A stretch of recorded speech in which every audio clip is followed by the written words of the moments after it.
Во месец март имало поголем број на сообраќајни прекршоци во споредба со февруари.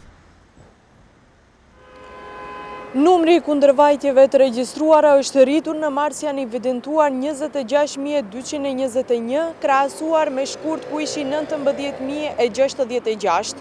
Pjesa më e madhe janë për tejkalim të shpejtësisë, gjithsej 25.230, më pas 921 për leje qarkullimi të skaduar, ndërsa kundërvajtjet për kalim në semafor të kuq janë ulur në 70. Во споредба со прекршоците, бројот на жалби поднесени од граѓаните и правните лица за казните значително е намален во март, информираат од Основниот кривичен суд Скопје.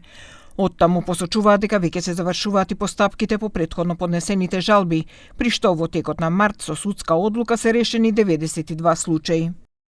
Во месец март 2026 година во Основниот кривичен суд Скопје се поднесени 65 жалби, односно барања за поведување прекршочна постапка пред суд, од кои 22 жалби од правни лица и 43 од физички лица. За споредба во февруари се поднесени вкупно 476 жалби, односно 431 од правни лица и 45 од физички лица.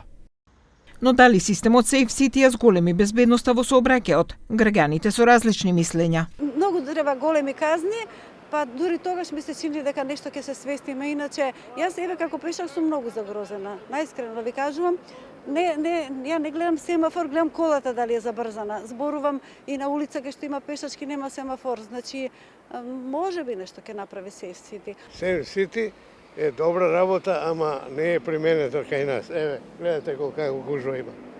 Значи уште толку е сторено, треба да има услов да може да се движи на пешачки премин, да поминат пешаци, на тротоари коли паркираат, никој не презема мерки. За безбедност на граѓаните, па може да се рече дека е подобро од претходно, ама има многу застои со сообраќајот. Не функционира добро сообраќајот зашто моментално кога идат возилата се собираат од семафор на семафор. Ке поминат 2-3 коли, нема доволен проток за да може да поминат возилата. Инаку Safe City започна да се применува од февруари оваа година, иако беше предвидено да стартува во јануари, но поради технички проблеми рокот беше одложен.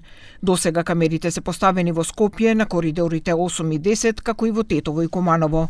Во тек е поставување камери и во Велес, а се очекува пред летната сезона да профункционираат камерите во Охрид и Струга.